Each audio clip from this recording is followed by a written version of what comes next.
back at AP Review. This is 2011 BC free response 6.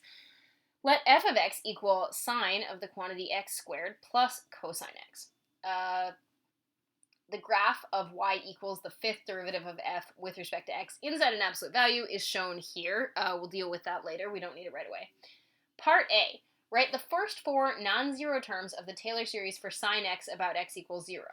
Write the first four non-zero terms for the Taylor series of sine squared x about x equals 0. So this is a nice thing. So we're going to inch back. We don't need that graph for a while. So we're just going to leave that off to the other side. So part A asks you to start by doing something that you should have memorized, right? So sine x, right? So sine x is equal to, and then it's all the odd powers of x over their factorials, and it's alternating. So x would be the first odd power of x minus x cubed over 3 factorial plus x to the fifth over 5 factorial. Then read carefully, they said the first four non-zero terms minus x to the seventh over 7 factorial. Now, if you wrote this exactly as I wrote it here, I would mark it wrong because sine x isn't equal to this. Sine x is approximately this. But if I add a dot dot dot at the end to indicate it's an infinite series, now that equal sign is not a lie. So, first thing they asked me to do, write the first four non-zero terms for the Taylor series for sine of x about x equals 0. The other way we talk about that is as a Maclaurin series, right? Taylor series at 0 is the same as Maclaurin. All right. Next, write the first four non-zero terms for the Taylor series for sine of x squared. All that means is anywhere you see an x here, you're going to put in an x squared. So sine of the quantity x squared is going to be an x squared to the first minus x squared to the third, which would be an x to the sixth, over that 3 factorial, right? Plus x squared to the fifth, which would be an x to the 10th, over that 5 factorial, minus x squared to the 7th, which would be an x to the 14th, over that 7 factorial, plus dot, dot, dot. That's it, right? And again, if I don't put the dot, dot, dot, if I don't put the ellipsis there, then I'm wrong for having this equal sign, and it would have to be approximate. Cool. That's all they wanted, right? That's part A. Part B, write the first four non-zero terms for the Taylor series for cosine of x. Okay, and I'm actually going to intentionally keep my first two for a sec. So that's the first instruction. Before we do anything else, write the terms for cosine. So cosine is the even version of this. So instead of starting with x to the first, it's going to start with x to the 0, which is 1, minus x squared over 2 factorial, plus x to the fourth over 4 factorial. And they said the first four non-zero terms, so minus x to the sixth over 6 factorial, plus dot, dot, dot, because again, for this to truly be equal, it should be an infinite series. Cool. Then they said, use this information. So that's why I intentionally kept this. Basically, I'm using these two to use this series and the series for sine of x squared found in part A to write the first four non-zero terms for the Taylor series for f about x equals 0. So f of x is this series plus this series. So I'm supposed to write the first four non-zero terms. But what's tricky here is that I'm going to have to match the terms accordingly because there are some like terms here. So f of x is going to equal, well, I look at these guys and I say, cool, I'm adding these two things together, and I want the first four non-zero terms. Well, out of everything in this list, there is one constant term. It is a 1, right? So that's numbers. There are no x's. There's x squareds, but there's no straight up x's. So that's my first term. Yay, one term. Great. My next term, there are no x's, right? But there are some x squareds, right? So there are some x squareds. There's a plus x squared and a minus x squared over 2, because that's what 2 factorial is. So that's this guy. I use this guy for the constant, and then I use these two for the x squared term. So there were no x's, but there's my x squared terms, right? So that's my second term when I put them together. They will be a term together because they're like terms, so they actually are the same term when I combine them. There are no x cubes, right? There's no x cubes. There is an x to the fourth, but just this guy, right? So I have a plus an x to the fourth over a 4 factorial. As the numbers get bigger, you can leave them as 4 factorial. Like 4 factorial is getting big enough at 24, you can leave it. Also, because I'm not combining it with anybody else. Cool. There is no x to the fifth term, right? There's no x to the fifth, but there are x to the sixth, and just like there were when we got to squareds, there are 2 of them, right? So I'm going to have to combine my like terms. So I have a negative x to the sixth over 3 factorial and a negative x to the 6 over 6 factorial. And we are, so I now have my first term was the constant, my second term was the squareds, my third term ended up being the x to the fourth, and here's going to be my fourth term when I combine them. So I'm going to need some more room to do that, but what I put, and I am going to put my plus dot dot dot at the end, but that's what I'm looking at, is these four terms. I just have to combine the squared terms and combine the 6th power terms. So I'm going to give myself a little bit of room up here. All right, so the easiest way, so the squared terms are easy to combine, right? This is a 1 minus a half, right? Like that's what's happening. So I get an x squared over 2. So I now have, that one's easy. So I have an x, f of x is a 1 plus, there's no x's, but there's an x squared over, oh sorry, that was an x squared, my bad. X squared over 2, right? And then the x to the 4th over 4 was easy, right? Easy peasy, not a big deal. These guys taken care of. What's not so fun is this. What I want to point out about 3 factorial and 6 factorial, there's a couple different ways to look at it. The easiest thing to recognize is that what the 3 factorial is missing is the 6 times the 5 times the 4, because both of these guys have 3 times 2 times 1, right? So essentially, if you just, so I'm just going to give you a little bit of work over here. I recognize that this is an x to the 6 over a 3 times a 2 times a 1. And this is an x to the 6th over a 6 times a 5 times a 4 times a 3 times a 2 times a 1. They both have this already. So I just need to times this guy by 6 times 5 times 4, which is $1.20, right? Because that's 30 times 4, or it's 20 times 6, either way, over itself. So what ends up happening is I get that this is a negative 120 x to the 6th minus an x to the 6th over a 6 factorial. Again, I would leave 6 factorial as 6 factorial. It's not worth it. So I get this a negative 121 over a 6 factorial times this x to the 6th plus dot dot dot. So there's my first 4 terms in my f of x series. Notice I put the dot dot dot because it is an infinite series. So if I don't put the dot dot dot, then technically I'm lying because it's not actually equal to just the first 4 terms. All right, cool.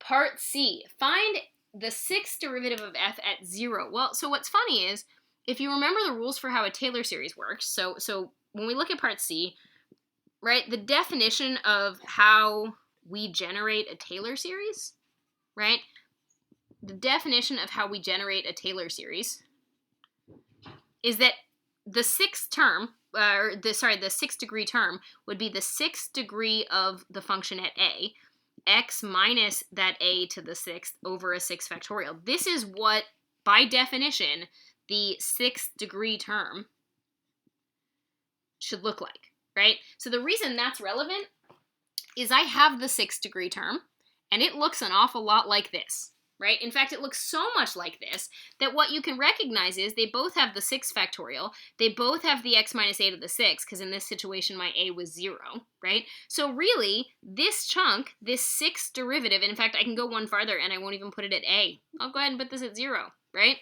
This 6th derivative at 0 has to line up with the only piece that's not claimed in that expression. So the 6th derivative of f at 0 is a negative 121.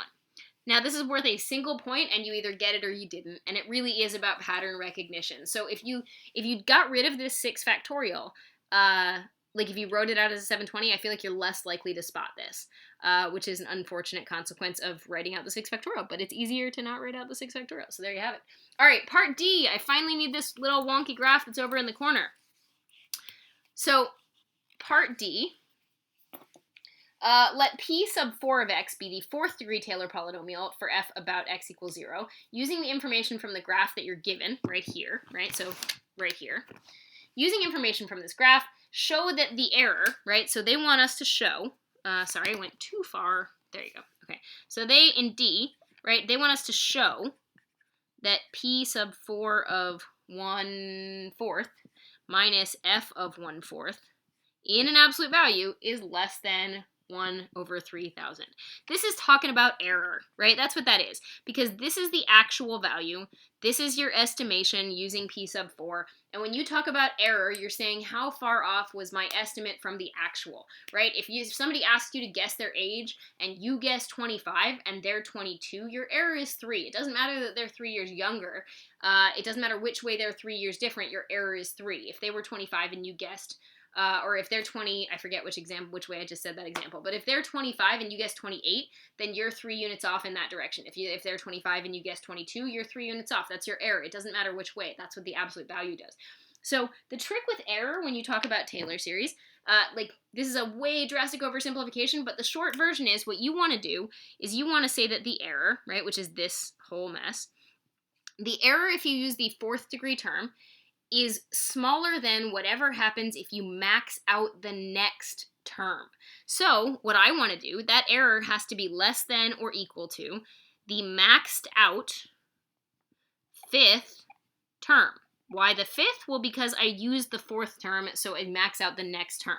Well, what I mean by the maxed out 5th term is you're going to max out f5 of, the 5th derivative of f, at whatever this interval is. You're going to max out the x to the 5th, right? You're going to max that out on the interval that you're given, and then you have a 5 factorial on the bottom. That's what that means. So let's talk about what I mean by maxing that out. Maxing that out means that you're on the interval from your center, which is 0, to your value, which is 1/4. Now, sometimes that interval goes the other way if the value is below the center, like if I'd been asked to plug in negative 1/4, but I wasn't. I was plugging in a 4th, so that's why that's my window. Well, if you look at this maxed value is always going to be the value, not the center. And the short answer for why this is never the center is that if it were the center, this is always a 0, and 0 is never the largest version of anything, right? Especially because you're in this absolute value, right? So large negative is still the largest version if you're talking about an absolute value. So so this is going to be a 4th, right? And then this guy, I'm going to be able to max him out based on the table. So if you go look at this, or at this graph that I have, here's where a 4th is, right? So what I want to show you is that this number, right? I'm not sure what this number is, but what I can tell you is it's clearly under 40, right?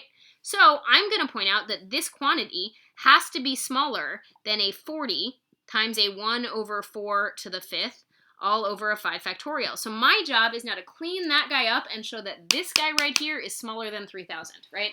So, because again, what I did is I maxed out this thing on the interval I have. And that thing on this interval from 0 to 1/4, that 5th derivative never gets as high as 40. Maybe it gets as high as 30. It's kind of hard to see what number that is, but I can definitely tell it doesn't hit the 40 line because on the graph there is very clearly a 40 line and I am definitely below it. So if I go ahead and clean that up a little bit, right? So I'm going to clean this number up a little bit. So I'm going to buy myself a little bit of space, right? So I know that my error, right? My error, which was p sub 4 of 1/4 minus f of 1/4, right, has to be smaller than whatever this number is when I clean it up. Well, let's clean that number up. So this is a 40 on top, and on the bottom it's a 4 to the 5th times a 5 times a 4 times a 3 times a 2 times a 1, right? So I'm going to clean that number up. So first thing I'm probably going to do is I notice that a 40, right, is a 5 times an 8. So I'm just going to cancel these guys because that's a lot easier, right? I don't know 4 to the 5th off the top of my head, which is not super fun, but, you know, hey, it's a non-calculator section, so this is one of those times that it is definitively worth you cleaning up some numbers. So I'm just going to go ahead, so I have a 1 on top of 4 to the 5th times a 3, right? So over here, right, over here I'm just going to do 4 to the 5th. Now, what I do know, I know 4 to the 3rd, and I know 4 to the 2nd, so I'm going to do 4 to the 3rd, which is 64 times 16, and I'm just going to FOIL. You don't have to do it this way, but I'm going to do 60 plus 4 times 10 plus 6 and FOIL it. You can also just do straight old long multiplication. Nobody cares. Totally fine. So I'm going to end up getting first is going to be a 600, right? Outer is going to be a 360, right? Inner is going to be a 40, right? And last is going to be a 24. So I end up getting that this is 1,024, right? And then this is 3 times that number, right? So I now have to do 3 times this number, which I'm just going to do using straight up multiplication, right?